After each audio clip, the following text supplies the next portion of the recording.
하나님 말씀은 빌립보서 2장 9절에서 3장 3절까지입니다.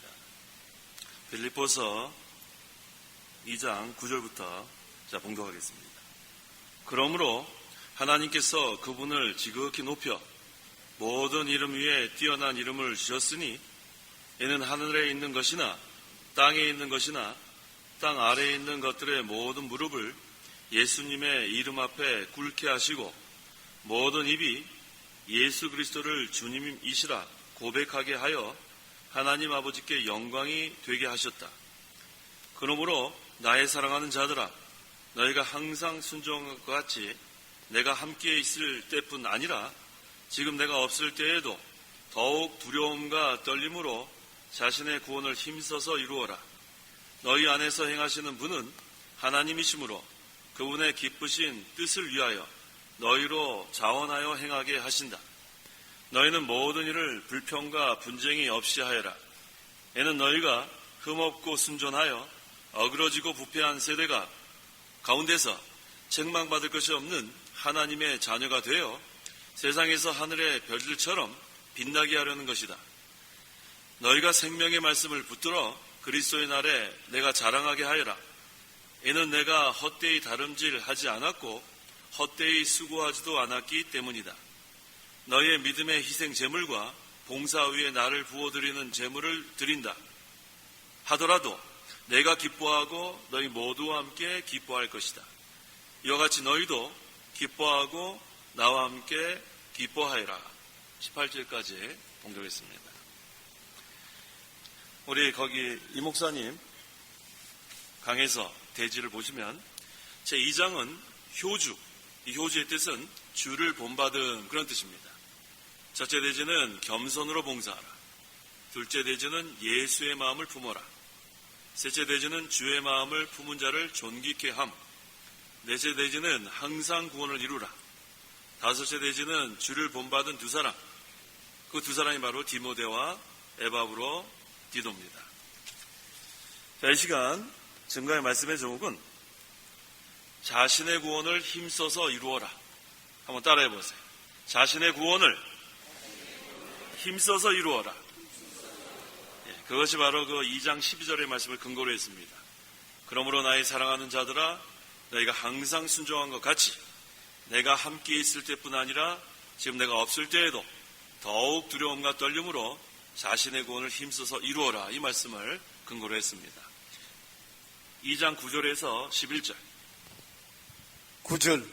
그러므로 하나님께서 그분을 지극히 높여 모든 이름 위에 뛰어난 이름을 주셨으니 이는 하늘에 있는 것이나 땅에 있는 것이나 땅 아래 있는 것들의 모든 무릎을 예수님의 이름 앞에 꿇게 하시고 모든 입이 예수 그리스도를 주님이시라 고백하게 하여 하나님 아버지께 영광이 되게 하셨다.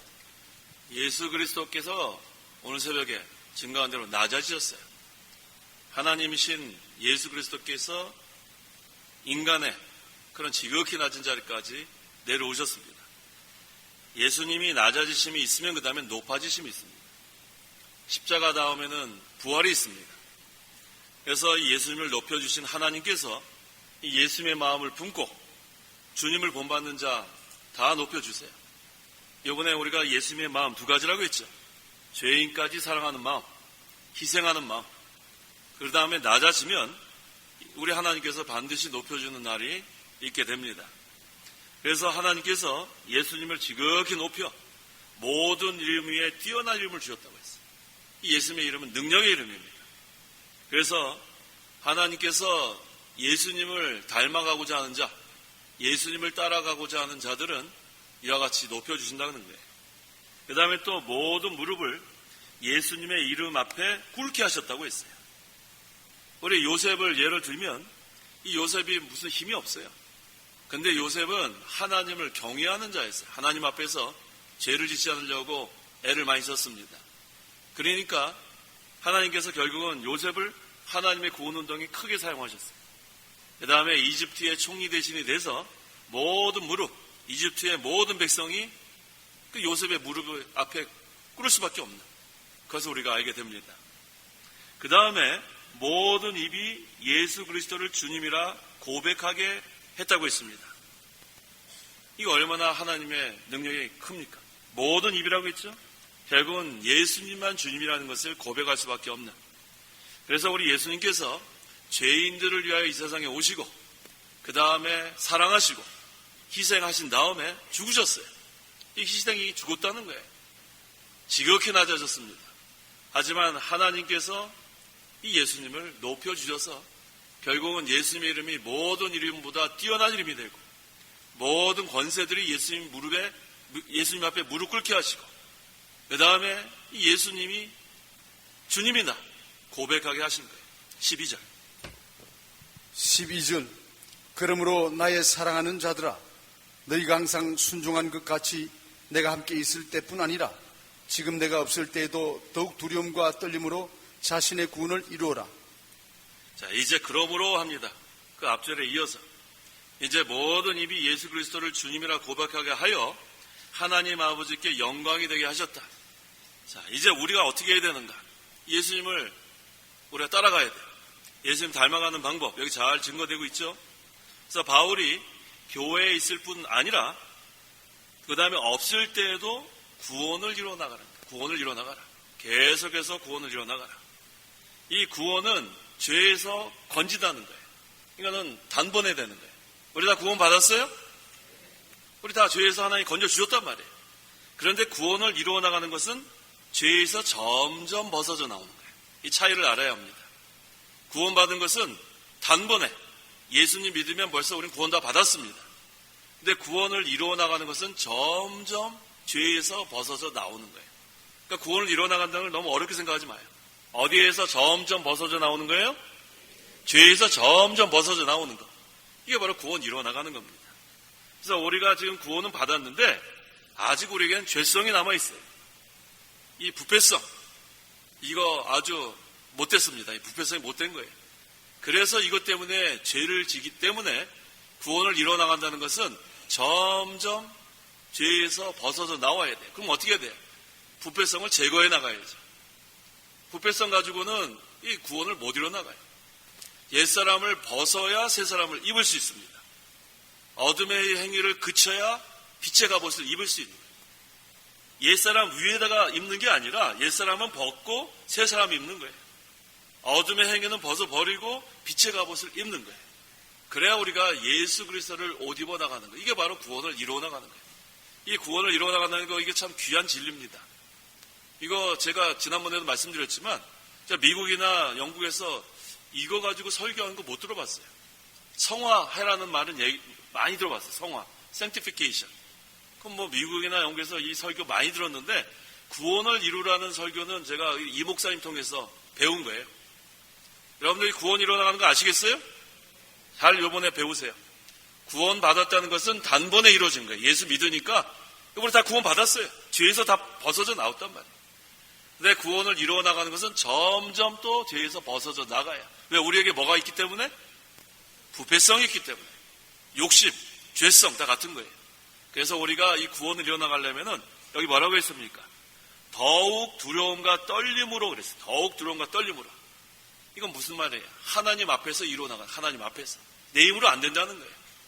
성도 여러분, 우리가 여기 대부분이 수십 년 동안 신앙생활 하신 분인데 뭐 지금 뭐 아무리 생각해도 만들어진 게 별로 없어요. 여전히 죄 짓고 있고 여전히 한숨 쉬고 있고 여전히 애통하고 있어요.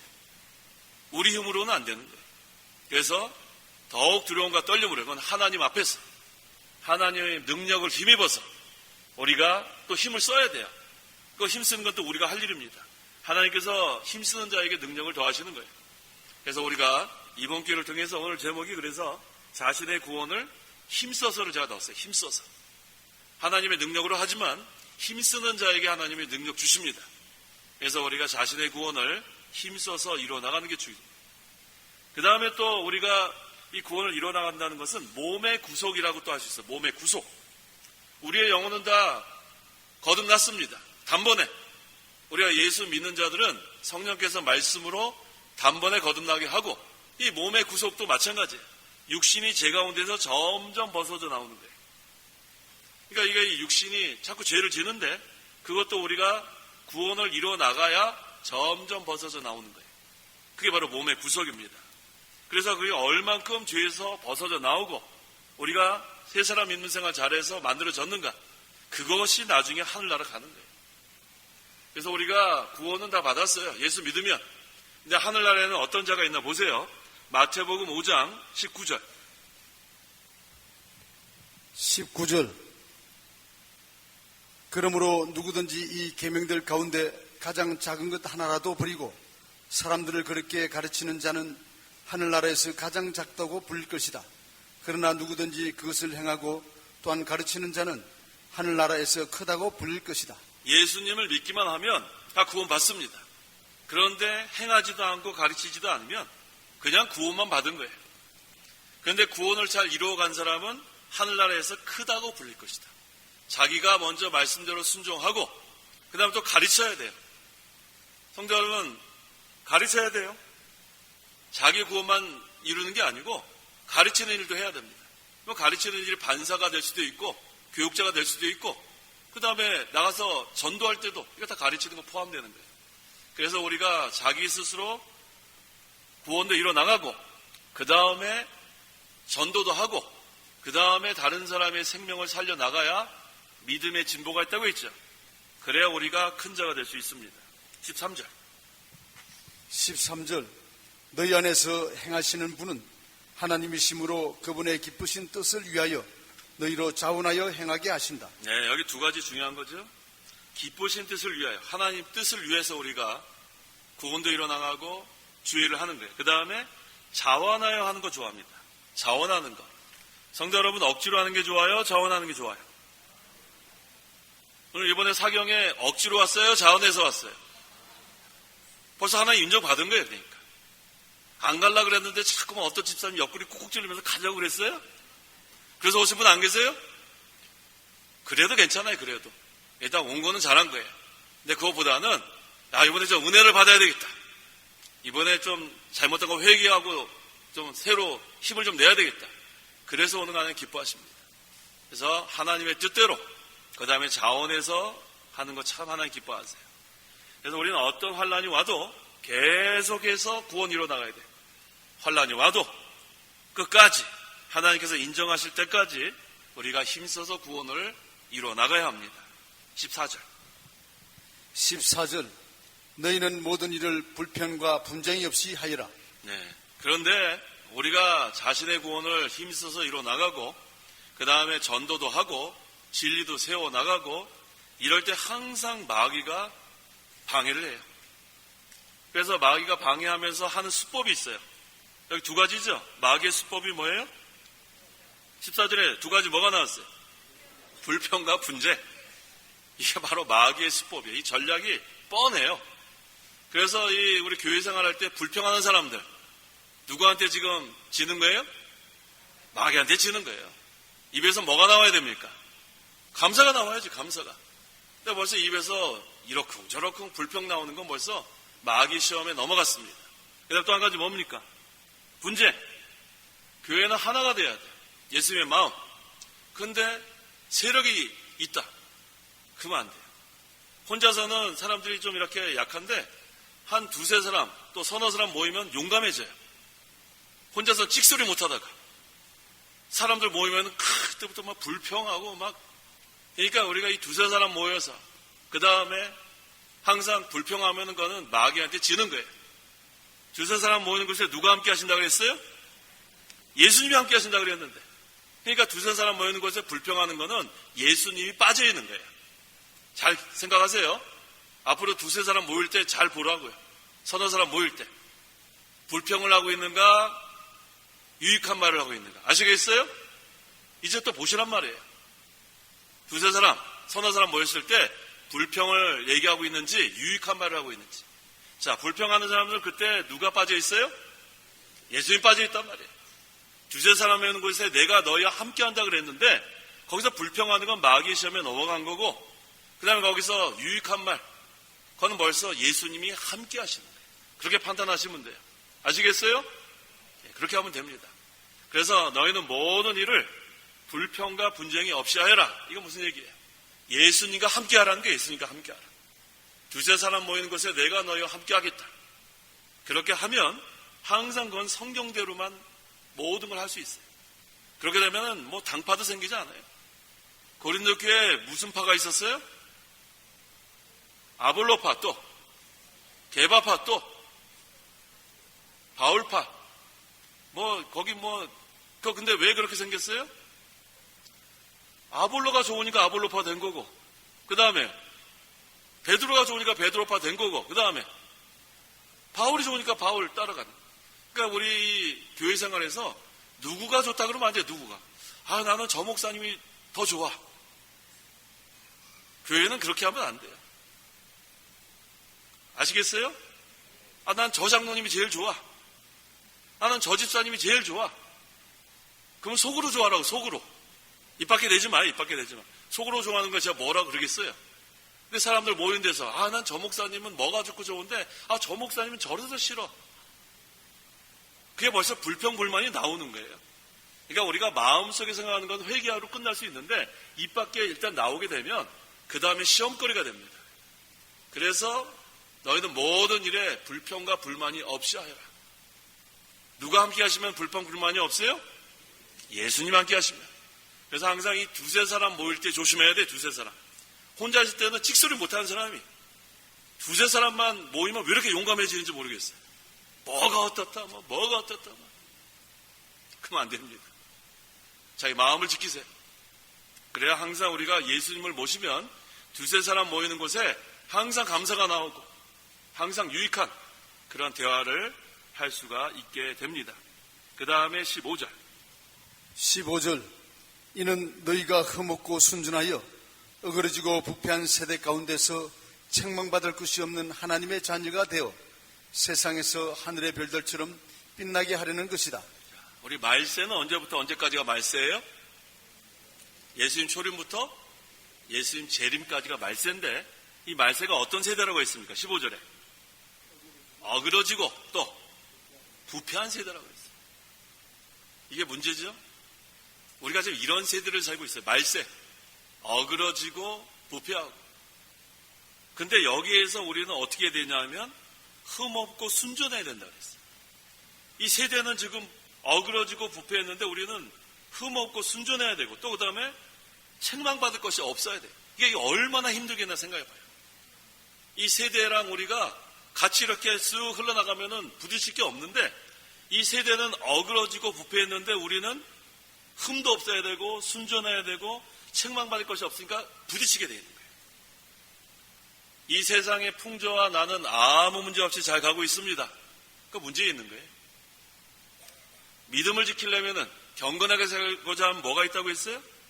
핍박이 있는 게 그게 정상입니다. 자꾸 부딪혀야 돼요. 그 다음에 이 세상에 하는 모든 일들이 나하고 자꾸 맞지 않는 게 정상이에요. 왜 세대가 이렇게 됐지? 왜 이렇게 세대가 이렇게 모든 게 어그러졌지? 이렇게 부패했지? 성경은 그렇게 생각이 돼요? 돼요, 안 돼요? 그거 정상이란 말이에요. 근데 이렇게 세상에 점점 살기 좋게 되지? 야, 이러다가 이거 하나님 나라가 이루어지겠다? 그렇지 않아요. 그래서 우리가 그 천년 왕국에 대해서 그 후천년 왕국 설이 있습니다.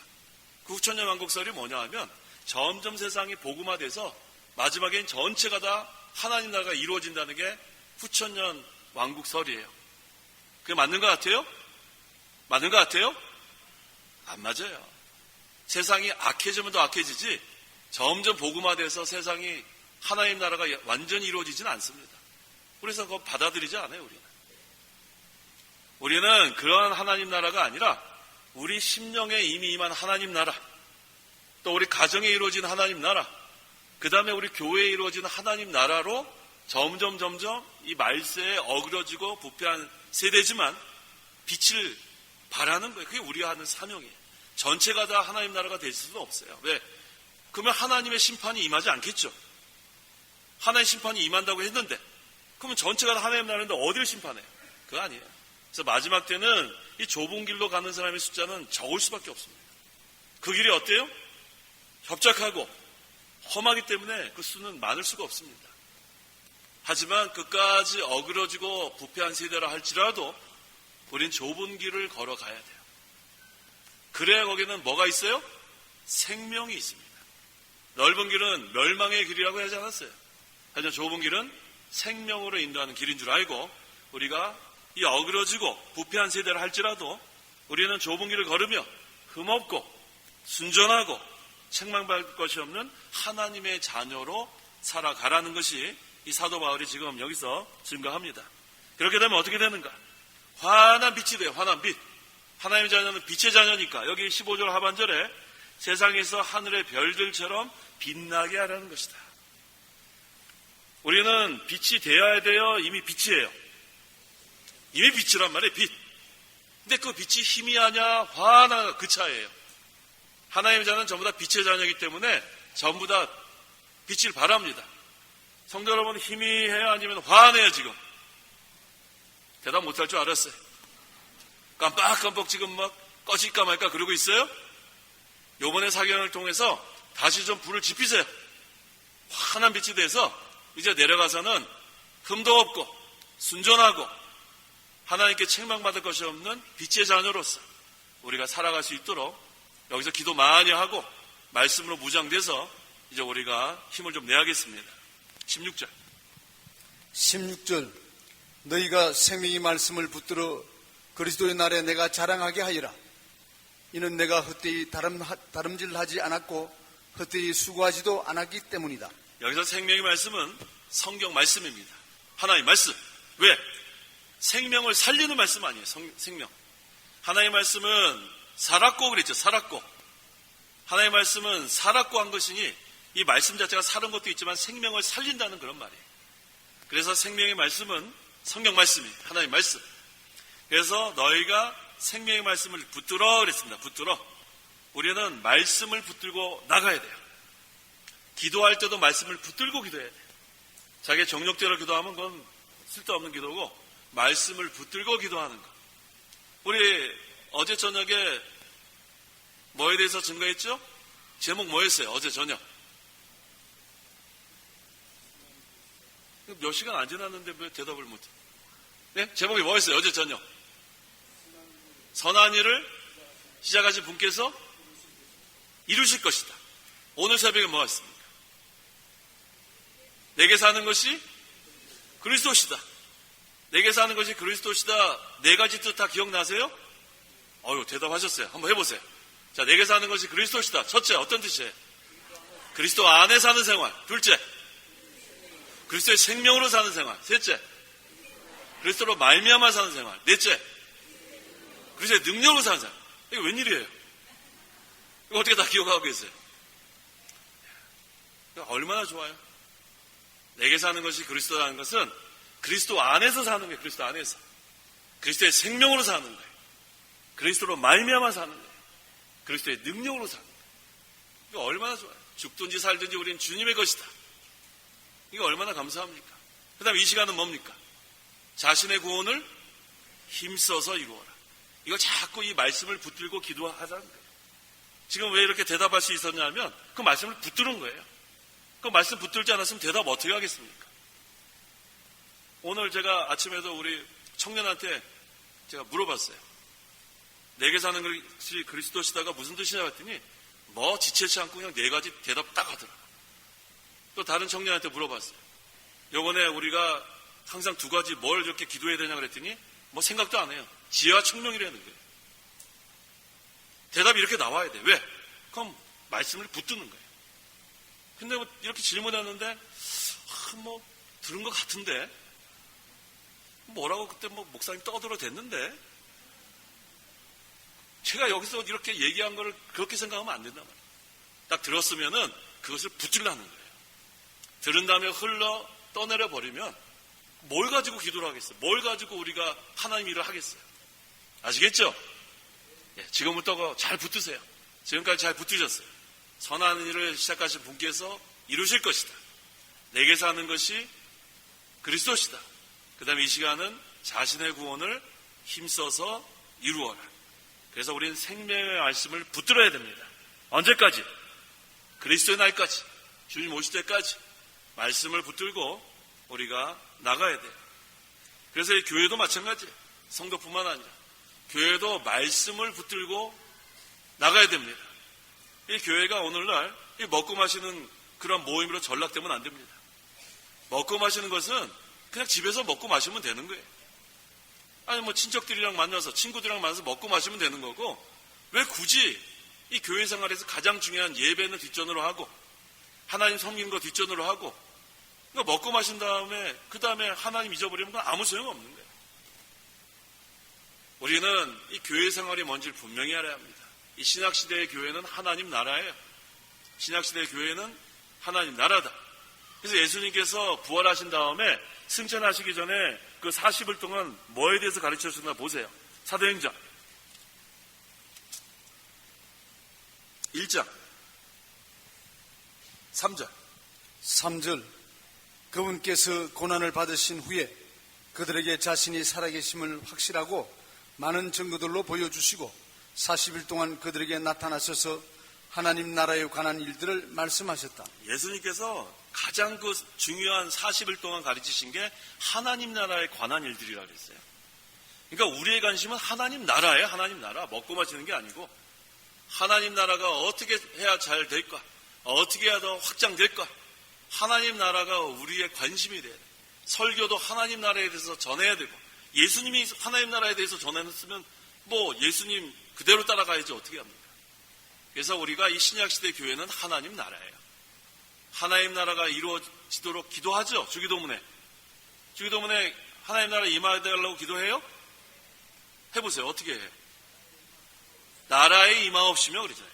그러니까 우리가 그것을 생각하면서 해야 돼. 생각. 그래도 요즘은 이제 그 주기도문을 천천히 하니까 이제 좀 생각하면서 하시는 분들이 많아졌어요. 근데 옛날에 우리 빨리 하는 거 좋아했죠. 빨리 하는 거. 하늘에 계신 우리 아버지죠. 뭐 숨이 차서 뭐 했는지도 몰라요. 그래서 다 쓸데없어요. 하나하나 한 문장 한 문장 생각하면서 우리가 그 뜻을 알면서 기도해야 돼. 거기 분명히 나라에 임하옵시며 했죠. 그래서 우리가 날마다 기도해야 돼. 하나님 나라가 임하게 해달라고. 어디에 임해야 돼요? 우리 심령에, 또 우리 가정에, 또 우리 교회에. 그래서 하나님 나라가 이루어지면 거기는 평강과 기쁨이 있어요. 그건 불평불만 없는 그러한 하나님 나라가 이루어집니다. 그래서 여기 좀 빌립보 교인들이 이 생명의 말씀을 붙들었습니다. 그 다음에 자신의 구원을 이루어 나갔어요. 그러니까 자신의 구원을 이루어 나갈 때 말씀을 붙들고 이루어 나간다. 말씀을 붙들고. 그래서 항상 이 성경 말씀이 우리의 표준이 돼야 돼요. 성경 말씀에 어긋나면 하면 안 돼요. 성경 말씀에 어긋나면 하면 안 되고, 성경 말씀대로 이 말씀이 캐논이 돼야 돼요. 이게 딱 이것으로 우리가 규칙이 돼서, 기준이 돼서 여기에 어긋나면 하면 안 됩니다. 그 다음에 이거 하라고 하면 되는 거. 그래야 우리가 하나님이 기뻐하신 뜻대로 모든 것을 해나갑니다. 17절에서 18절 17절 너희의 믿음의 희생 제물과 봉사 위에 나를 부어드리는 제물로 드린다 하더라도 내가 기뻐하고 너희 모두와 함께 기뻐할 것이다. 이와 같이 너희도 기뻐하고 나와 함께 기뻐하리라. 자, 여기 지금 믿음의 희생 제물이 나와요. 믿음의 희생 제물. 이 믿음의 희생 제물이 무엇인가? 이 믿음이 들어간 거 보니까 믿음 지키는 거예요. 믿음 지키는 거. 그런 다음에 희생하는 거. 희생 들어갔으니까. 그 다음에 봉사가 또 나와요. 세 가지입니다. 믿음의 희생 제물은 세 가지. 믿음과 희생과 봉사. 자, 한번 따라해 보세요. 믿음과 희생과 봉사. 그러니까 성도는 이 믿음의 희생 제물 늘 기억해야 돼요. 믿음을 지키고 희생하면서 봉사하는 거. 이게 바로 믿음의 희생 제물입니다. 근데 보니까 믿음의 희생 제물과 봉사 위에 나를 부어드리는 관제죠. 부어드리는 그런 관제를 한다고 하더라도 내가 기뻐하고 너희 모두와 함께 기뻐할 것이다. 이와 같이 너희도 기뻐하고 나와 함께 기뻐해라. 그러니까 바울이 함께 하나님께 다 부어드리는 거예요. 믿음의 희생 제물, 믿음도 함께 지키고 같이 희생하고 같이 봉사하고, 그러니까 우리도 기쁘고 너희도 기쁘고 함께 기뻐한다, 그런 뜻입니다. 19절 주 예수님 안에서 디모데를 너에게 속히 보내기를 바라는 것은 너희의 사정을 알므로 나도 위로를 얻으려는 것이다. 지금 바울이 어디에서 빌립보 교회에 편지를 썼어요? 지금 장소가 어디예요? 감옥이란 말이에요. 감옥. 근데 감옥에서 바울이 항상 빌립보 교인들을 생각했어요. 그래서 이 교회의 안부를 알기 위해서 지금 누구를 보내기로 했냐면 디모데를 보내기로 했습니다. 바울이 빌립보 교회에 대한 사정을 좀 알고 싶어 했어요. 그 다음에 위로를 좀 얻기 위해서 지금 디모데를 보낸다고 했습니다. 20절. 20절. 그와 같은 마음으로 너희의 사정을 진실하게 염려할 자가 내게는 아무도 없기 때문이다. 바울만큼 이 빌립보 교회를 생각하는 사람이 디모데밖에 없었나 봐요. 그래서 바울의 참된 동역자 지금 디모데를 보낸다고 했습니다. 21절에 모든 이가 자기 자신의 일을 구하고 예수 그리스도의 일을 구하지 않는다라고 했어요. 주님의 일을 한다고는 하는데 실제로는 자기 자신의 일을 구하는 사람이 대부분이라는 거예요. 주님의 일을 한다고 하지만 실제로는 예수 그리스도의 일을 구하지 않는다는 겁니다. 자기 유익만 구하는 건 아무 소용없습니다. 그래서 우리는 자기 자신은 두 번째가 돼. 자기 자신의 일. 우리는 주님의 일이 첫째가 되어야 합니다. 그래서 첫째는 뭐예요? 너희는 먼저 뭐예요? 그의 나라와 그의 의를 구하라. 이게 첫째가 돼요. 자기 것은 첫째가 되면 안 됩니다. 또 세례요한은 뭐라고 했어요? 그는 흥하고 나는 쇠야 된다. 그도 흥하고 나도 흥해야 된다. 그런 마음 가지고 하면 안 돼요. 예수님만 존귀하게 되고 나는 어떻게 되더라도 상관없는 그러한 믿음 생활이 중요한 거예요. 예수님이 잘 되고 나도 좀 잘 되게 해달라. 그렇게 하는 거 아니에요. 성경은 그러지 않아요. 그는 흥하고 나는 쇠한다는 거예요. 주님만 존귀하게 되고 주님만 나타내고 복음만 전파되고 그 다음에 바울은 자기는 어떻게 되든 상관없다는 거예요.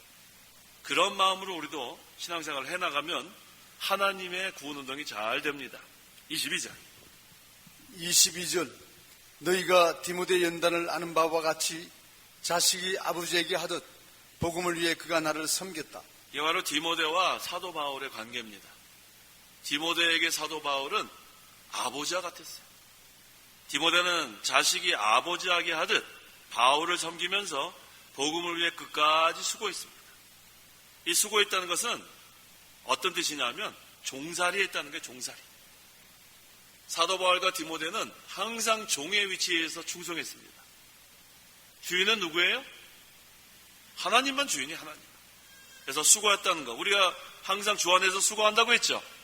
수고했다는 뜻이 뭐예요? 종살이 했다. 주인은 누구예요? 하나님이다. 그런 마음으로 우리가 수고하는 거예요. 그러니까 수고했다 해도 결국은 하나님께만 영광이 돌아갑니다. 23절. 23절. 그래서 나는 나의 사정이 허락하는 대로 곧 이 사람을 보내기를 원하며. 이 사람이 누구예요? 이 사람 누구예요? 디모데. 사도 바울과 디모데는 참된 동역자입니다. 사도 바울이 감옥에서 빌립보 교회를 생각하는 것처럼 빌립보도 그러한 사람이기 때문에 빌립보를 보낸다고 했어요. 24절에 나 자신도 속히 가게 될 것을 주님 안에서 확신한다. 지금 사도 바울이 어디에 있어요? 감옥에 있습니다. 이제 하나님께서 감옥에서 나오게 해준다는 걸 확신한다는 거예요. 그래서 석방이 되면 지금 사도 바울도 빌립보 교회에 갈 것이다. 이렇게 증거합니다. 25절. 25절. 나는 나의 형제이며 동역자이고 함께 군사된 자이며 또한 너희의 사신으로 내게 필요한 것을 도와주는 자인 에바브로디도를 너에게 보내야 할 필요가 있다고 생각하였다. 자, 우리 지금 디모데가 나왔고 또 누가 나왔어요? 에바브로디도. 근데 사도 바울이 에바브로디도를 얘기할 때 정말로 아주 사랑하는 마음이 여기 다 드러났습니다. 첫째 뭐라고 그랬어요? 나의 형제, 또 동역자, 또 함께 군사된 자. 이 정도 돼야죠. 우리 보통 동역자라고만 해도 대단한데 나의 형제, 동역자, 함께 군사된 자. 이게 바로 에바브로디도가 사도 바울과의 그런 관계입니다. 그래서 빌립보 교회에 지금 에바브로디도를 보내면서 필요한 것을 도와주는 자라고 했습니다. 필요한 것을 도와주는 자라는 것은 바울의 봉사자, 그런 뜻이에요. 바울의 봉사자. 그래서 빌립보 교인들이 지금 연보를 해서 에바브로디도 편에 지금 보내서 바울을 도와주게 했습니다. 빌립보서 4장 18절. 18절. 나는 지금 모든 것을 가지고 있고 넉넉하다. 너희에게서 온 에바브로디도로부터 받아 풍족하게 되었으며 이것은 하나님께서 기쁘게 받으실 향기로운 제물이다. 지금 사도 바울이 감옥에서 어려움에 처했지만 하나님께서 이 빌립보 교회 교인들을 통해서 에바브로디도 편에 이렇게 도와줘서 지금 바울이 어려움 가운데서도 위로를 얻었습니다. 그런데 그 빌립보 교인들이 바울을 도와줬지만 그것이 누구에게 향기로운 제물이 됐어요? 하나님께 향기로운 제물이 됐다. 그래서 우리가 연보하는 것이 뭐 어려운 사람도 도와주고 뭐 우리 신대원에도 사용되고 또 기도원에도 사용되고 또 교회 우리 일하는 데 사용되는데 그 연보하는 것이 그렇게 사용될지라도 그 연보가 누구에게는 향기로운 제물이에요? 하나님께는 향기로운 제물이 되는 거예요. 하나님께 상달되는 거예요. 이게 얼마나 감사합니까? 26절. 26절. 그가 너희 모두를 늘 사모하고 있으며 또 자신이 병들었다는 것을 너희가 들은 줄 알고 늘 근심하고 있기 때문이다. 바울이 빌립보 교인들에게 에바브로디도를 영접하라는 거예요. 에바브로디도는 이 빌립보 교인들을 사랑했습니다.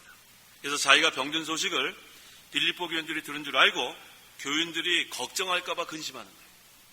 아, 내가 이거 아픈 거 이거 그들이 이것 때문에 근심하면 어떻게 될까? 이것을 보니까 에바브로디도와 빌립보 교인들 간이 얼마나 사랑하고 있는 관계인 줄 우리가 알게 됩니다. 27절. 27절.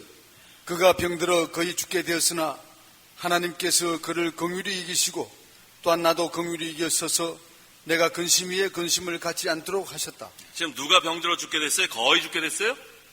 에바브로디도.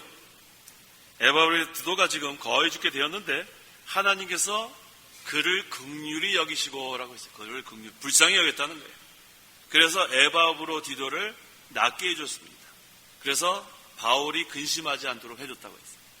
그러니까 우리가 거의 죽게 됐을 때 하나님이 다 낫게 해주죠? 항상 낫게 해주지만은 않아요.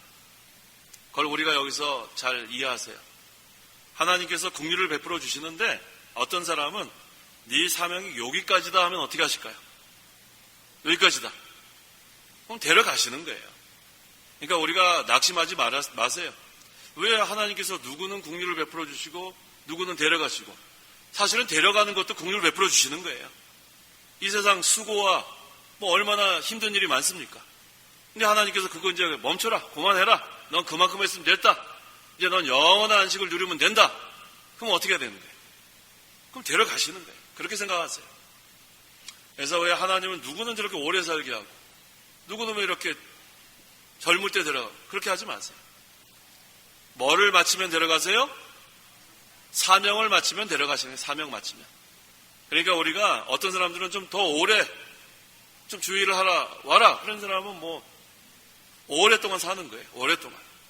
근데 오래 살게 했는데 딴짓하면 안 돼. 딴짓. 그건 아주 헛된 삶입니다. 뭐 오래 나는 뭐 100세까지 살았다. 그거 중요한 거 아니에요. 100세까지 주를 위해서 살았다. 그거 중요한 거예요. 어떤 사람은 뭐 젊었을 때 하나님 데려가죠. 근데 그것도 헛되게 산 거는 뭐 젊었을 때 갔다고 뭐 좋은 게 아니에요. 젊었을 때라도 주의를 하다가 갔다. 그러니까 오래 살든지 젊게 살든지가 중요한 게 아니고 주의 일을 하다가 가는 게 중요합니다. 성도 여러분, 가실 준비 됐어요? 이렇게 대답이 없어요. 제가 이렇게 강조 많이 하는데. 가실 준비 됐어요? 가실 준비 항상 하시라는 거예요. 그러는데 뭘 그렇게 가는 걸 싫어하세요? 우리 사도 바울 우리 계속 강조하잖아요. 사나 죽으나 우리는 주님의 것이고 그 다음에 바울은 뭐라고 그랬어요? 내가 하늘나라 가는 게 훨씬 더 좋지만 지금 이 빌립보 이 교인들에게 말씀을 전할 필요가 있기 때문에 하나님 남겨주신 거예요. 그러니까 우리는 이 세상에 너무 연연하지 말라는 거예요. 이 세상에 이 잠시 있는 세상에 너무나 모든 것을 다 소망을 두지 말고 보이는 것에 소망을 두지 말고 보이지 않는 것에 소망을 두라는 거예요. 그 다음에 하나님께서 언제든지 오라 하면 갈 준비가 돼 있어야 돼요. 하나님 내가 지금 할 일이 뭐 좀 더 있습니다. 뭐 자기가 할 일이 더 있어요. 하나님 그만하면 그만하는 거지. 아 그래도 뭐 하나님 제가 지금까지 해온 게 뭐가 있어요. 해온 게. 다 하나님의 은혜로 지금까지 살아온 거지. 그렇죠? 지금까지도 하나님의 은혜로 살았고 하나님께서도 하나님의 은혜로 생명 연장시켜 주시면 그때 또 우리는 주의를 하다 가면 되는 거예요. 내가 아니라도 하나님은 얼마든지 하나님이 해나갈 수 있는 줄 아세요? 아시겠어요? 우리는 아무것도 아니에요. 우리는 아무것도. 여기 다른 사람 세우면 또 다른 사람이 하나님 해나가는 거예요.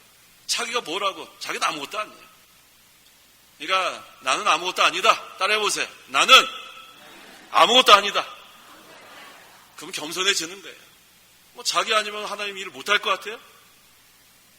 하나님이 저 아니면 또 다른 사람 세워서 하는 거예요.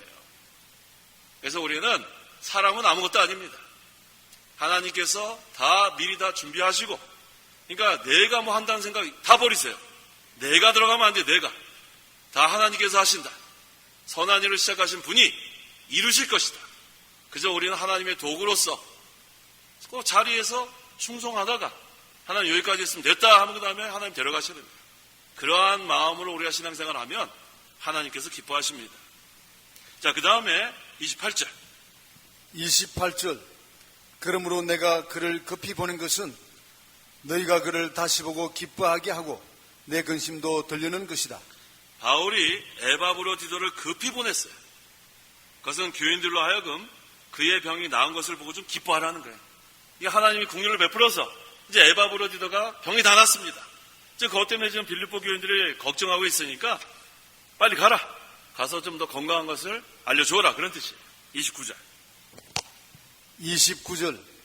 너희는 주님 안에서 모든 기쁨으로 그를 영접하고 이런 이들을 귀하게 여기라. 하나님의 일꾼을 기쁨으로 영접해야 돼. 기쁨으로. 복음을 위해서 희생하는 자를 귀하게 여겨야 합니다.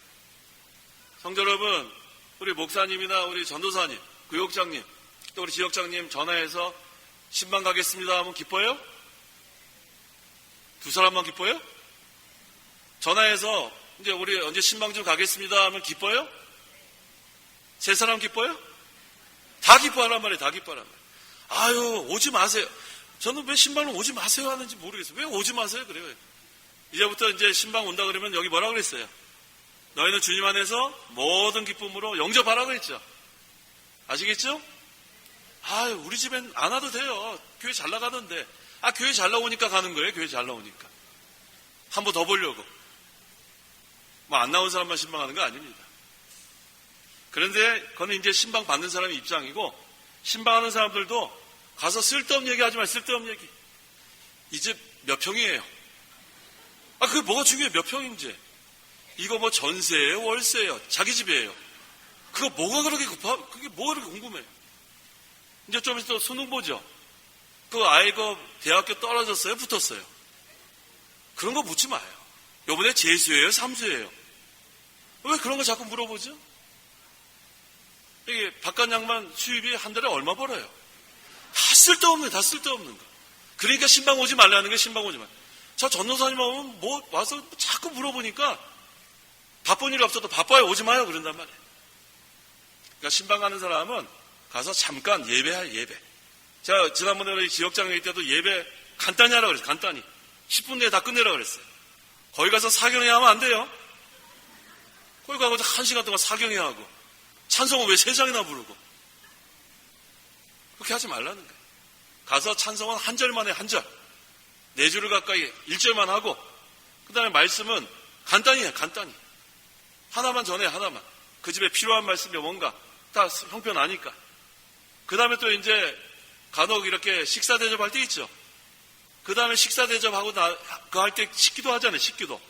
식기도 오래 하지 말란 말이에요, 오직. 그 신방 가서 예배한 걸 다 되새김질하고, 주일날 담임 목사 설교한 거 다 되새김질하고, 그 다음에 이제 뭐 이렇게 뭐 좋은 뭐 대접받은 손길. 그러니까 불고기 다 탔단 말이에요, 벌써. 그런 사람이 실제로 있단 말이에요. 그러니까 신방 오지 말라는 거예요. 신방 오지 말라는 이유가 다 있어요. 그러니까 신방 오지 말라는 사람들은 전도사님들 잘 찾아서 고치시라고요. 왜 나는 맨날 전화하면 신방 오지 말라 그럴까? 다 이유가 있어요. 저 사람만 오면 유익이 안 되니까 그런 거 아니에요. 그 다음에 이건 이제 신방하는 사람 입장에서 얘기하는 거고, 신방 받는 사람은 뭐라 그러죠? 그럼에도 불구하고, 그분이 좀 그럼에도 불구하고, 그래도 신방 간다 그러면 다 기쁘게 영접하세요. 아시겠어요? 자, 지금 고치라 그랬으니까 이제 다 고칠 거예요. 그러니까 이제부터 신방 간다 그러면은, 예, 오십시오. 또 어떤 사람들도 이제 신방 간다 그러면 이제 부담스러워하는 게 평상시 청소 안 하다가 막 살다가 신방 온다 그러면 대청소하니까 그것도 힘들어서 안 하는 사람도 있고 아주가 별 일이 많아요. 자, 그런 거 다 고치세요. 매일매일 청소해야지 왜 신방 간다 그러면은 자꾸 시간을 물어봐요. 몇 분 남았냐고. 거의 다 왔다 그러면 뭐 이제 청소 다 끝난 거죠. 또 어떤 분은 또 갑자기 신방 갈 때가 있어요. 그럼 신방 갔는데 밖에서 기다리래요. 날씨 더운데 땀 뻘뻘 나는데 왜 기다리나 했더니 그때부터 불이 났게 청소하기 시작하는. 이 사실 신방이 좋은 건데 신방하는 사람이나 신방 많은 사람들이 고쳐야 될 게 많아요. 아시겠죠? 그래서 이 신방은 좋은 겁니다. 서로 돌아보는 거 아닙니까? 그래서 여기 말씀 그대로 주님 안에서 모든 기쁨으로 그를 영접하고 이런 이들을 귀하게 여겨라. 그래서 우리가 항상 이런 관계가 되어야겠습니다. 30절. 30절. 이는 그가 그리스도의 일 때문에 거의 죽을 뻔하였어도 자기 목숨을 돌보지 아니한 것은 너희가 나를 섬기는 일에 부족한 것을 그가 보충하려고 하였기 때문이다. 바울이 빌립보 교인들에게 에바브로디도를 귀하게 여기라 한 이유가 있습니다. 그 이유가 무엇인가? 그리스도의 일을 위해 죽기에 이르도록 자기 목숨을 돌보지 않고 충성한 사람이에요. 이러한 사람이기 때문에 귀하게 여기라는 거예요. 에바브로디도가 예수 그리스도를 위하고 복음을 위하고 목숨 내놓고 충성한 사람이기 때문에 귀하게 여기라는 거예요. 그래서 이렇게 목숨 내놓고 진리 세우기 위해서 충성한 사람들은 귀하게 여기세요. 잘 도와주세요. 또 우리 바울 잘 도와준 사람이 그 부부가 누구예요? 브리스가와 아굴라. 이렇게 같이 천막 만드는 일을 하면서 목숨 내놓고 이 바울을 도와줬습니다. 디모데후서 4장 16절. 16절. 내가 처음 변론할 때에 나와 함께한 자가 아무도 없고 모두 다 나를 버리고 갔다. 예, 모두 다 나를 버리고 갔다. 이 사도 바울 다 버리고 갔어요. 근데 사도 바울에게 남아있는 사람들이 참 동역자예요.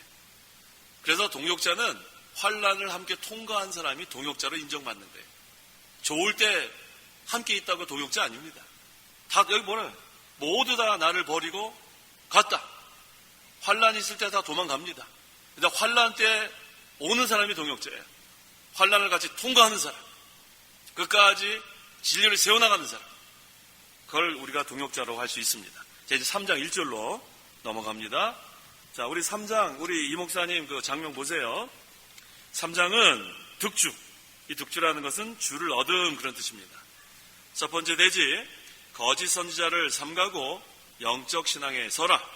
두 번째 대지, 전에는 외부적인 것들을 자랑하였음.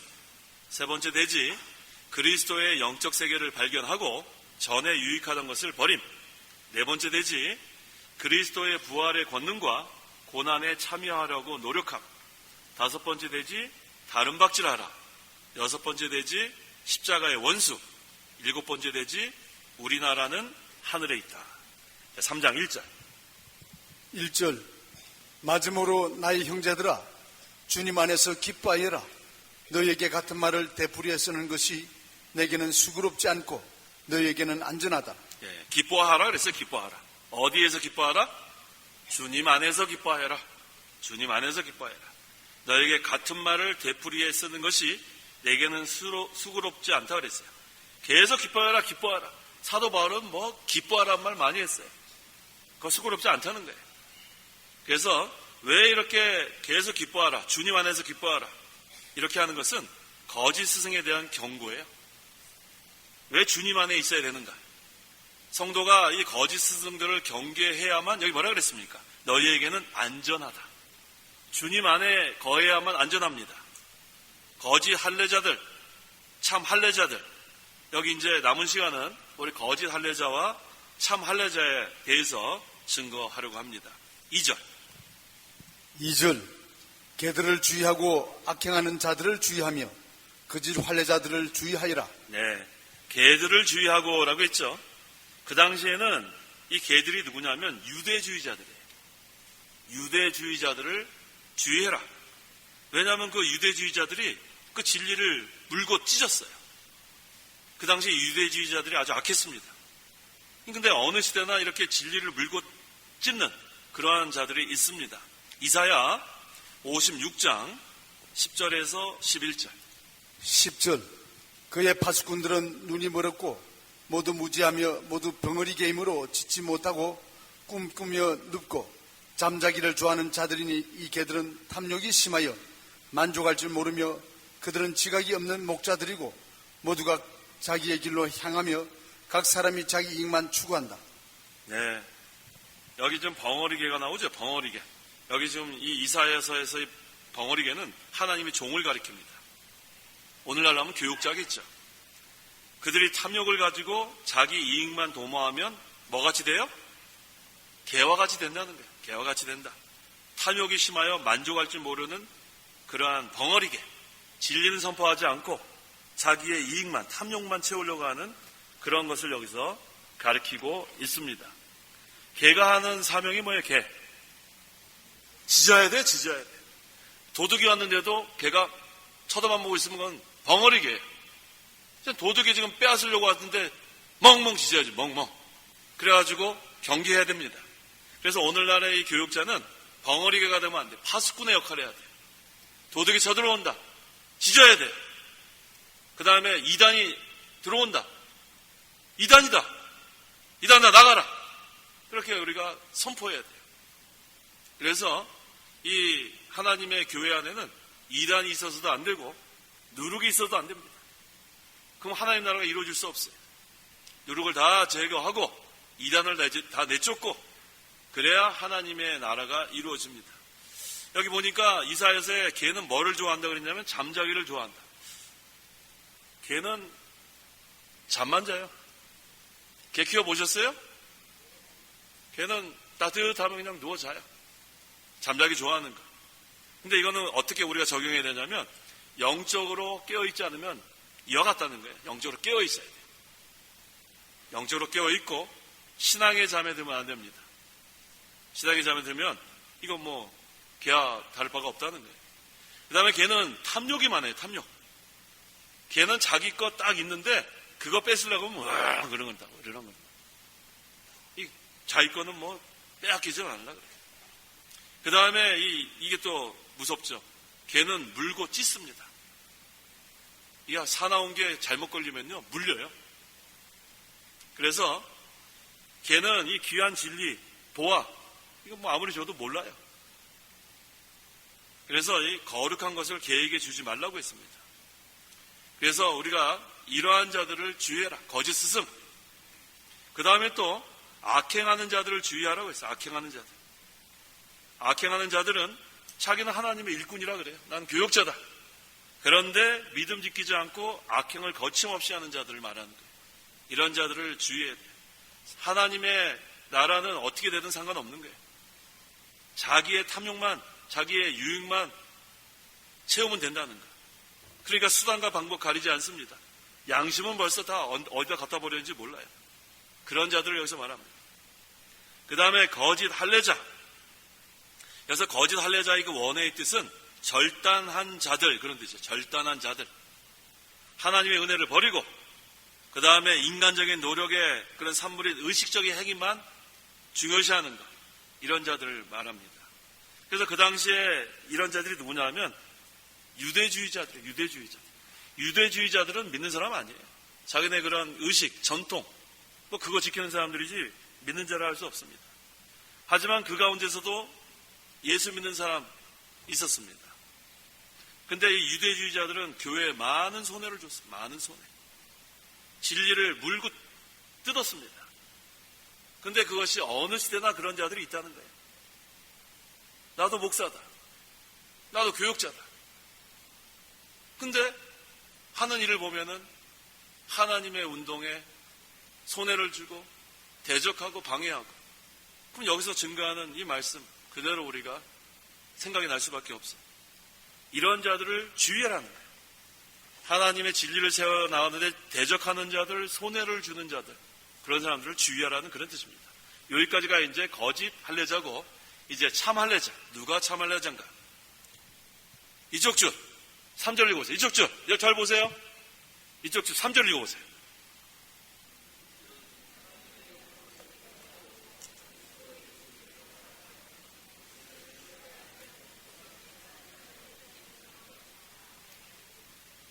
이쪽 줄도 읽어야 되겠는데요?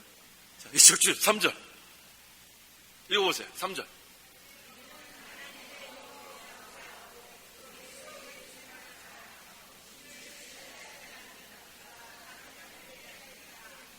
네, 2절에는 거짓 할례자들을 주의하라고 했죠. 2절에. 근데 이 본절에는 참 할례자, 하나님의 참된 종들 여기 증거합니다. 자, 여기 3절 상반절에 이는 하나님의 영으로 봉사하고 라고 했어요. 이 하나님의 영은 성령을 여기서 가리켜요. 성령으로 봉사하고 그랬는데 이 봉사라는 말이 그 헬라어로는 라트루 온테스라고 했습니다. 근데 이 단어는 유대인들이 공식적인 예배를 할 때 사용하는 단어이기 때문에 여기서 봉사라는 단어보다 예배라고 하는 것이 더 적절합니다. 그러니까 여기 3절 이 상반절에 하나님의 영으로 봉사하고는 성령으로 예배하고 그걸 써놓으세요. 그렇게 하는 것이 더 적절합니다. 성령으로 예배하고. 그러니까 우리 참 할례자, 참 종들은 성령으로 예배하는 거예요. 성령으로 예배하는 거예요. 성령으로 예배하지 않는 것은 생명이 없어요. 그래서 하나님께서 받으시는 예배는 요한복음 4장 24절에 뭐라고 했죠? 하나님은 영이시니 예배하는 자는 영과 진리, 이전에는 신령과 진정이라고 했고 다른 성경에는 영과 진리로 예배해야 한다. 그래서 우리는 성령께서 우리를 인도하시는 대로 또 우리의 거듭난 영, 다 살아있는 자들이 하나님께 예배하는 거예요. 그래서 살리는 것은 뭐라고 했어요? 영이라고 했습니다. 요한복음 6장 63절. 63절. 살리는 것은 영이요 육은 아무런 유익이 없다. 내가 너에게 한 말들은 영이요 생명이다. 살리는 것은 영입니다. 육은 아무런 유익이 없어요. 아무리 사람들이 몇만 명, 몇십만 명 모여도 거기에 하나의 말씀이 선포되지 않으면 그저 그는 하나의 모임으로 끝나고 말해요. 하지만 두세 사람이 모여도 주님이 함께 하시면 거기는 생명이 있습니다. 그래서 살리는 것은 영이라는 걸 늘 기억하세요. 그래서 우리가 인본주의 쓰면 안 된다는 게 바로 거예요. 저는 이전에 우리 목사님께서 사경회 할 때마다 인본 쓰지 말라고, 인본주의 쓰지 말라고 우리 많이 배웠죠. 근데 요즘 보니까 인본주의가 뭔지 알겠어요. 이 인본주의가 사람 모으려고 수단과 방법 쓰는 게 인본주의다. 그래서 모이는 사람들은 영을 먹일 수가 없어요. 왜? 자기 인본주의 수단 방법으로 모아놨는데 계속해서 인본주의적인 방법으로 베풀지 않으면 달아납니다. 우리 오병이어 이쪽 보세요. 예수님께서 물고기 몇 마리죠? 2마리. 제가 맨날 헷갈려서 이렇게 제시를 자꾸 헷갈려가지고 물고기 2마리, 보리떡 5개. 그래서 5,000명 헷갈리면 저같이 하시면 돼요. 물고기 2마리. 자꾸 헷갈려가지고. 자, 그래서 이 물고기 2마리, 보리떡 5개로 5,000명 이상 먹였죠. 그 다음에 이제 하나의 말씀을 선포하니까 어떻게 됐어요? 다 달아났어요. 다 달아났단 말이에요. 누구만 남았어요? 제자들만 남았단 말이에요. 그러니까 인본주의 방법으로 모아놓으면 계속 인본주의 방법으로만 가야지만 그 교회가 유지가 됩니다. 그런데 처음부터 하나님의 말씀을 사모하는 자들이 모이면 말씀만 선포해도 모이게 돼 있다는 거예요. 저 그게 요즘 확실해졌어요. 우리 목사님 하신 말씀이 인본주의 방법 쓰지 마라. 그게 바로 이거였어요. 뭐 인본주의 방법 쓰면은 사람들 좀 모일지 몰라요. 모일지 모르죠. 근데 계속해서 그거 뭐 먹여야 돼요. 그런데 영의 양식만 먹이는 거를 좋아하는 사람들은 영의 양식만 선포해도 온다는 거예요. 남는다는 거예요. 제 말이 맞죠? 예, 그게 바로 우리 목사님께서 우리에게 수십 년 동안 말씀하신 게 요즘 더 확실해졌어요. 그래서 우리는 끝까지 신본주의, 하나님만 우리의 주인이시고 하나님의 방법대로만 해야 돼요. 그게 바로 성경 말씀대로 가는 거예요. 성경 말씀. 뭐 다른 거 여기다 더 할 거 없어요. 하나님의 말씀만 우리가 붙들고 나가는 거. 계속해 나가면 그 하나님의 말씀이 살았고 운동력이 있어서 영을 살립니다. 믿지 않는 사람이라도 이 하나님의 말씀으로 살려내고 그 다음에 믿는 사람이 영이 공고해 있을지라도 말씀으로 소생시키고 낙심한 자를 일으키고 이게 다 말씀으로 하는 거지 다른 방법 뭐 없어요. 그래서 살리는 것은 영이라는 것. 그 다음에 그리스도 예수님을 자랑하며 그랬죠. 이 악행하는 거짓 스승들, 이 사람들은 자기를 자랑합니다. 하지만 참 할례자들, 참 종들은 주님만 자랑해. 주님만 자랑하고 주님만 존귀하게 하고 주님만 위합니다. 나이 나던 것은 다 하나님의 은혜로 하나님께만 영광 돌리는 거예요. 그렇게 되면 계속해서 하나님께서 능력도 공급해 주시고 기쁨도 주시고 하나님 일을 잘할 수 있도록 도와주십니다. 여기 육신을 신뢰하지 않는 그랬죠. 육신을 신뢰하지 않는. 자, 이 육신을 신뢰하면 안 돼요. 육신. 이 거짓 할례자들은 육신의 자랑거리를 신뢰합니다. 거짓 할례자들. 하지만 참 할례자들은 육신을 신뢰하지 않는 이라고 했어요. 거짓 선지자들은 육신의 것을 의지하지만 참 할례자는 하나님만 의지합니다. 그래서 바울이 참 할례자인가 여기 한번 보겠어요. 빌립보서 3장 8절. 8절. 또한 모든 것을 해로 여김은 내 주 그리스도 예수님을 아는 지식이 가장 고상하기 때문이다. 내가 그분을 위하여 모든 것을 잃어버리고 배설물로 여기는 것은 그리스도를 얻고 그분 안에서 발견되려는 것이다. 네, 사도 바울이 뭐를 배설물로 여겼냐면 육신의 것, 자신의 지식, 그 다음에 배경, 뭐 다 이건 배설물로 여기는 거예요. 그 다음에 누구를 얻었어요? 그리스도를 얻었어요. 그리스도를 얻었어요. 이 사도 바울이 그래서 하나님께서 크게 사용했습니다. 그래서 이 참 할례자들은 영적으로 할례를 받았다 그런 뜻이에요. 참 할례자. 우리가 할례의 뜻 다 세 가지 기억하시죠? 할례의 뜻. 첫째, 정욕을 제거한다. 예레미야 4장 4절. 그 마음의 가죽을 제거하여라. 예레미야 4장 4절. 4절. 유다 사람과 예루살렘 주민들아, 여호와를 위해 할례를 행하고 너희 마음의 가죽을 제거하여라. 네, 너희 마음의 가죽을 제거하는 게 정욕을 제거하는 거예요. 그래서 우리가 이 할례의 뜻을 알아야 합니다. 이 정욕을 제거한다. 그게 바로 마음의 가죽을 제거해요. 두 번째, 할례의 뜻은 하나님의 택한 백성이라는 표입니다. 창세기 17장 14절. 14절.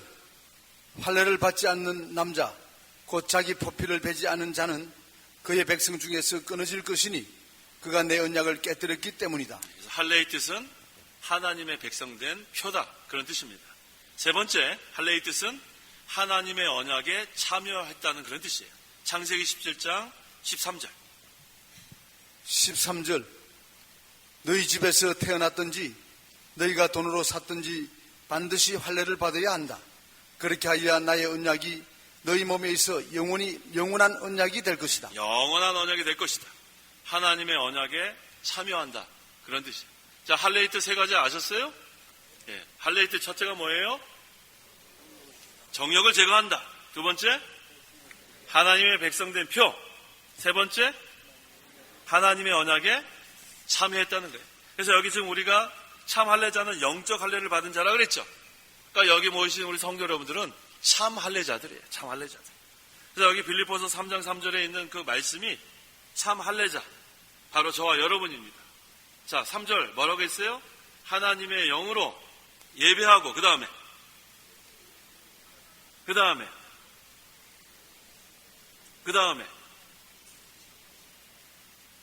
지금 뭐라고 하는지 잘 안 들려요. 자, 다시 한번 3절에 뭐라고 했어요? 참 할례자, 하나님의 영으로 예배하고.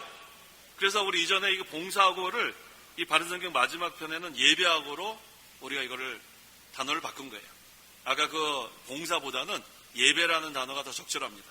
그래서 성령으로 예배하고 그런 뜻이에요. 그 다음에 누구를 자랑해요? 예수님 자랑합니다. 우리들은 예수님 자랑하는 거예요. 성령으로 예배하고 예수님 자랑하고 그 다음에 육신을 신뢰하지 않습니다. 그 다음에 우리가 참 할례자들이기 때문이다.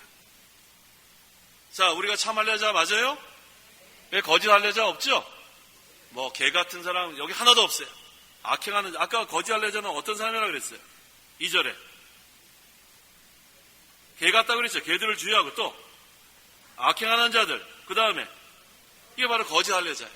구별이 되죠? 그러니까 개같이 물고 뜯는 사람, 탐욕을 위해서 수단과 방법을 가리지 않는 사람, 그 다음 거짓말하는 사람 다 이거는 거짓 할례자. 그 다음에 악행하는 자, 그건 다 거짓 할례자. 우리는 전부 다 참 할례자입니다. 참 할례자면 어떻게 해야 되는가 우리가 다시 한번 잘 기억해야 돼. 말씀을 붙들고라 그랬으니까. 자, 안 보고 할 수 있겠어요? 한 번만 더 보세요. 한 번만 더 보세요. 자신이 없어요. 자, 참 할례자 어떤 사람이라 그랬어요? 성령으로 예배하는 사람. 아까 다 적으라 그랬잖아요. 하나님 영으로 봉사하는 게 성령으로 예배하는 사람. 성령으로 예배하는 사람. 그 다음에 두 번째, 예수님 자랑하는 사람. 세 번째, 육신을 신뢰하지 않는 사람. 세 가지만 우리가 잘 기억하면 됩니다. 자, 이제 참 할례자 다 한번 손 들어보세요. 참 할례자. 나머지는 다 거짓 할례자군요. 손 내려보세요. 왜 손을 안 들죠? 자, 그럼 다시 제가 얘기할까요? 손 안 드는 사람은 거짓 할례자고, 손 드는 사람은 참 할례자입니다. 자, 참 할례자 하면 손 들어보세요. 다 들었네요. 됐어요. 이제 앞으로 이렇게 질문하면 되겠어요. 자, 이제 우리는 참 할례자니까 세 가지 기억하세요. 첫째는 성령으로 예배하는 사람. 두 번째는 예수님을 자랑하는 사람. 세 번째는 육신을 신뢰하지 않는 사람. 여기까지 하겠습니다. 우리 각자 기도하시기 바랍니다. 기도하겠습니다. 하나님 아버지 감사합니다. 우리를 죄 가운데서 구원하여 주시고 또 우리가 점점 죄에서 벗어날 수 있도록 구원을 이루어나가고 하신 하나님 참으로 감사합니다. 하나님의 능력을 힘입어서 우리가 자신의 구원을 힘써서 이뤄나가기를 원합니다. 또 하나님께서 우리를 참 할례자로 삼아주시니 감사합니다. 항상 우리는 성령으로 예배하고 예수님을 자랑하고 육신을 신뢰하지 않는 참 할례자가 되어서 하나님의 이 구원운동 진리를 힘써서 해나갈 수 있도록 하나님 저희들을 붙들어 주시옵소서. 예수님의 이름으로 기도하옵나이다. 아멘. 자, 우리 주기도문 하심으로 오전 예배 마치겠습니다. 하늘에 계신 우리 아버지여, 이름이 거룩히 여김을 받으시오며 나라의 임하옵시며 뜻이 하늘에서 이룬 것 같이 땅에서도 이루어지이다. 오늘날 우리에게 일용할 양식을 주옵시고 우리가 우리에게 죄 지은 자를 사하여 준 것 같이 우리 죄를 사하여 주옵시고 우리를 시험에 들게 하지 마옵시고 다만 악에서 구하옵소서. 대개 나라와 권세와 영광이 아버지께 영원히 있사옵나이다. 아멘.